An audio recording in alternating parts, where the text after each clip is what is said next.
Hello, and welcome to Thinking Solo, where we talk about ways to succeed in business and in life. I am your host, Ryan Derousseau. I'm a CFP and an enrolled agent, and you can find me at thinkingcapfinancial.com. Thank you for being here today. I am talking about a very unique tax strategy that can help you both now and in the future. So if you have never heard of the HSA, or you've always wondered what the HSA or health savings account can provide, then today is the day to learn. So thanks for being here, and let's go. Again, today we are talking about the HSA or health savings account, and what we want to talk about are sort of the things to think about, the advantages it brings, how to use it, and what the long-term impact is for this. I am a tax and financial advisor, so I'm coming from that perspective, but this is only general advice. So make sure to connect with your own advisor or someone with this knowledge if you're going to use it moving forward. So one reason we really like the HSA, and you may have heard of this term, is because it's triple tax advantage. And it's the only product in the United States that we have that has this sort of makeup. And what we mean by triple tax advantage is when you put the money into the account, you get a tax break because you're not paying taxes on that money when you put it into the account. It's almost like a 401k contribution or something like that, where you don't have to pay taxes on it right away. And then it's in the account, and if you invest it, it can grow tax-free, meaning it's growing, you're investing, you're changing things up. There's no tax impact when you do so while it's growing. And then the third way is if you then take the money out and use it for qualified medical expenses, it's also tax-free. So that's why it gets that name, that triple tax advantage. It's tax-free going in, it's tax-free while growing, and it's tax-free if you're paying for the right things when you're taking it out. And because of that nature, and because this is really the only tool that's like that, it becomes a very powerful resource for certain individuals if they can manage the other aspects of having an HSA. And from the very get-go, it's one of the first sort of tools that we have access to that, I'm encouraging people to move towards because of that triple tax advantage, and often because they have access to it already. The important thing to know about an HSA is you don't have to spend the money in that year that you put it in. You can actually invest it long term, because it used to be the FSAs were a much bigger sort of tool to save for healthcare purposes. And when you're like if you remember your parents having an FSA, or if you have a small FSA now, anything you put in has to be paid out by the end of the year. And I remember, growing up when I was in middle school and high school, that my parents would often be uploading like moving forward medical expenses towards the end of the year just to get rid of FSA money that they had put in. In fact, I got LASIK one year solely because there was a buildup of FSA money in the account that was going to go away if my parents didn't use it. And so they just had me get LASIK, which was great. I'm really glad I did, but a weird way and reason to get LASIK. And so the HSA did away with that. They said, you can put money in for health purposes, but it doesn't have to come out at the end of the year.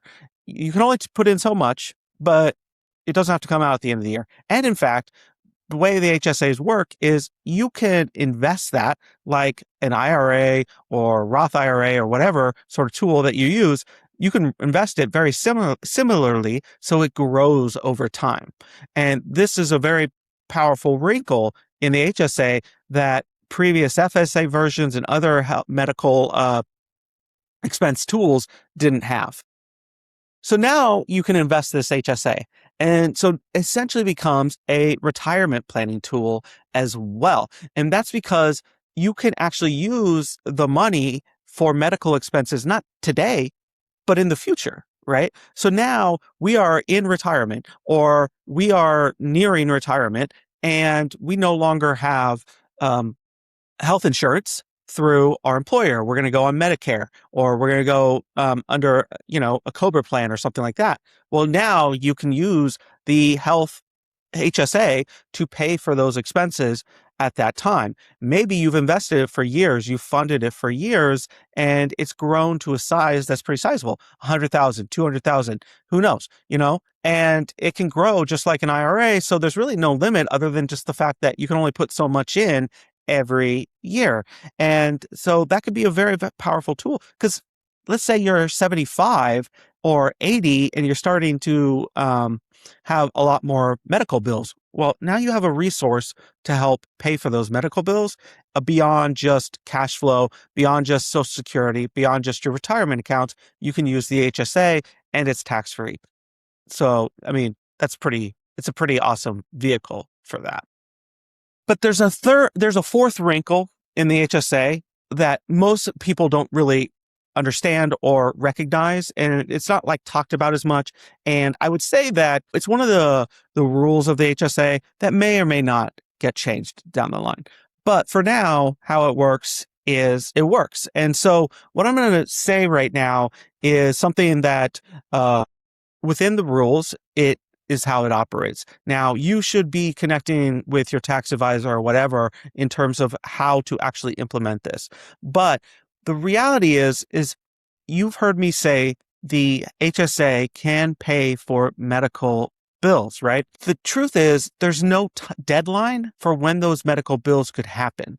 So essentially what we've done with the HSA is we've moved the money in tax-free, and now it's growing tax-free. But we're not paying for our medical bills out of the HSA today. So let's say, I go in for a procedure and I spend $3,000 on the procedure. I'm going to just pay $3,000 out of pocket. What I'm going to do is say, okay, this receipt, I'm going to store this receipt somewhere. And when I'm 65 and I now am needing income, I can pull that $3,000 for that procedure out, and let's say it's 25 years from now, I can pull that $3,000 for that procedure out of the HSA because I have the receipt, and it's for a medical expense, and there's no deadline of when the medical expense could happen. So if you imagine that throughout the course of 25 years and all the, sizable, I wouldn't personally keep every $20 bill, but like every sizable sort of expenses that you've kept all the receipts for over many, many, many, many years.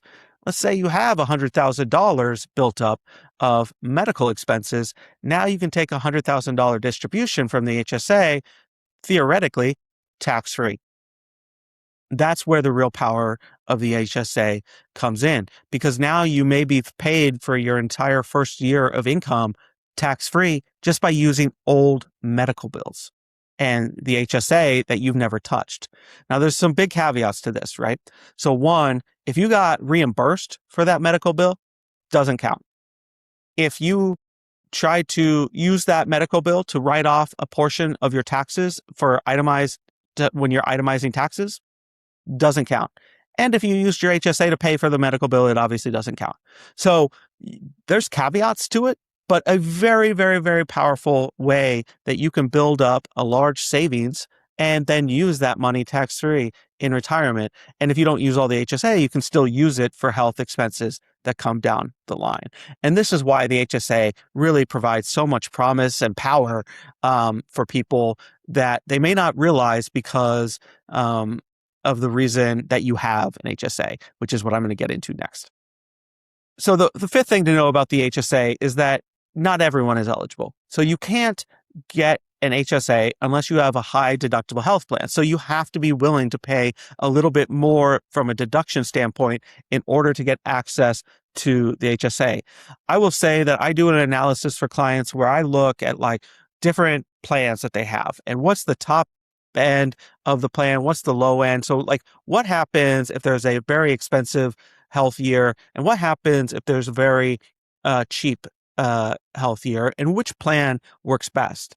And more often than not, if we're just doing a medium risk analysis, then The HSA plan is often the one to go with because you're not necessarily using all the deductible. You have access to the HSA, that's coming out tax free, and the net is it's better to do that, right? My family, we have a couple of immunocompromised situations in the family, and so we actually pay a lot for medical bills and medical, and particularly prescriptions.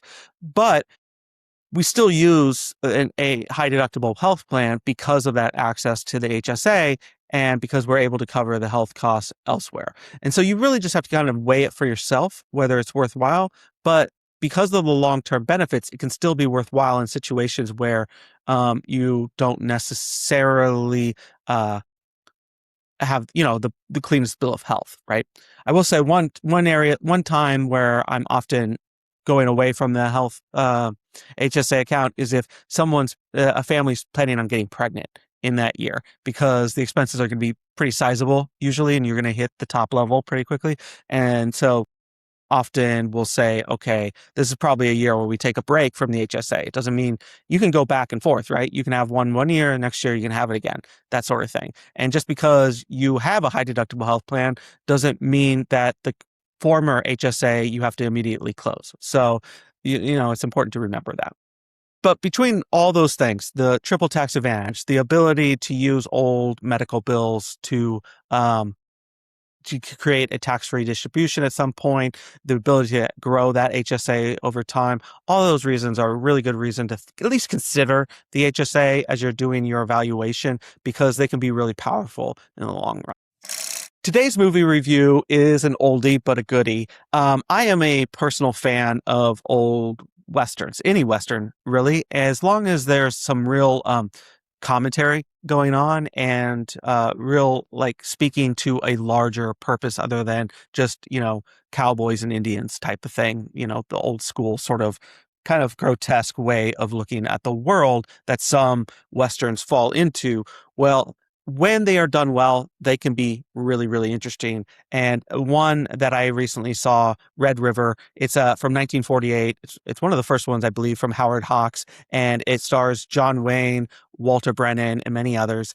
And it follows a bunch of cattle ranch drivers as they move cattle across Texas. I can't imagine a more step into entrepreneurship than when you're a cattle ranch driver back in the 1800s, where the US was just moving west, for good or ill, and trying to establish yourself in an area where there's really no, set government or anything like that.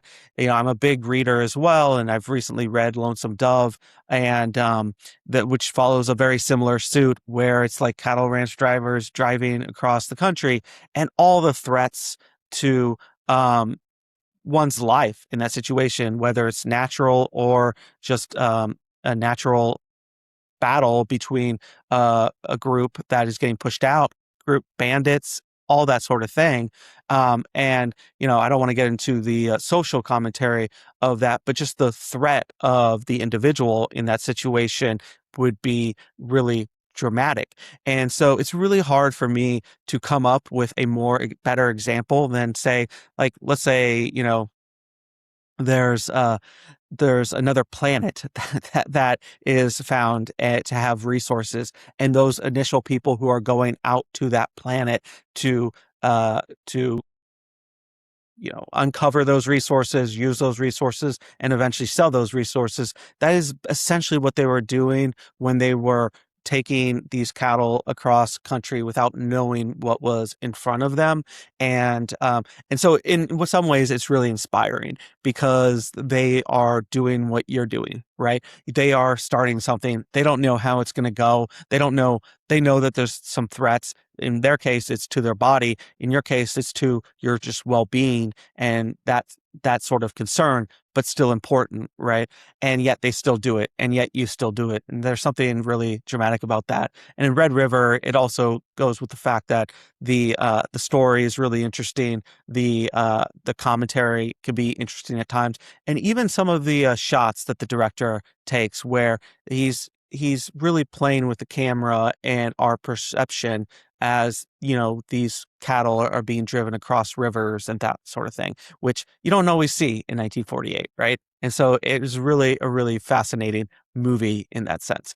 Definitely worth a watch if you like some older cinema, and if you want to be inspired by the fact that this is what these people did in order to make a living, just like you are stepping out into the void to make a living. That's today's show. Again, you can find me on YouTube at Thinking Solo. I'm under my name on LinkedIn, and you can find me at thinkingcapfinancial.com. Thank you for listening. Be sure to subscribe, and I'll speak to you next time. In the meantime, keep grinding.